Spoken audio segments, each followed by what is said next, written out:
High, আজকে আমার একটা বেন্টো কেকের অর্ডার ছিল।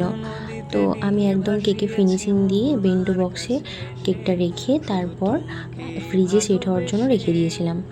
তারপর আমি কেকটার কাজ শুরু করেছিলাম। তো আমাকে একজন অর্ডার দিয়েছিল, সে বলেছিল যে দিদি কেকটা যেন মেসি থিমের উপর থাকে। তো আমি সেই হিসাবে মেসির যে থিমের কালার হয় সেরকম কালার করে নিচ্ছিলাম, হোয়াইটের উপর স্কাই কালারটা দিচ্ছিলাম। তো তারপর আমি মেসির কিছু স্টিকার বের করেছিলাম। সেই স্টিকারটাই আমি মেসির একটা আর একটা ফুটবলের আর একটা মেসির ছবি বের করেছিলাম, যেটা আমি ওখানে বসাবো কিনা প্রচণ্ডভাবে কনফিউজ ছিলাম। তো আমি দুটো ছবি বসানোর পর আমার এই দুটো ছবি দিয়ে কেকটা অনেকটা সুন্দর লাগছিলো দেখতে আমার কাছে। তো আমি ভাবলাম যে থাক তাহলে আরেকটা দেবো না বলে আমি এরকমভাবেই রেখে দিচ্ছিলাম। ভালো লাগছে কিনা তোমরা জানিও এইটা।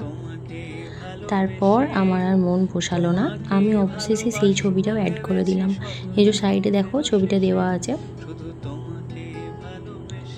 তারপর আমি একটা হ্যাপি বার্থডে টপার আর একটা ক্যান্ডেল দিয়েছিলাম। তো ক্যান্ডেলটাও স্কাই কালারেরই ছিল। তারপর আমি প্যাকিং করে নিচ্ছিলাম। হ্যাঁ, এখানে যেটা সবথেকে বড় ভুল হয়েছে, আমি এখানে ছুরি দিতে ভুলে গেছিলাম। যদিও আমার কাস্টমার কিছু বলেনি আমাকে, বাট এটা তো ভুল। ওকে, টাটা, বাই।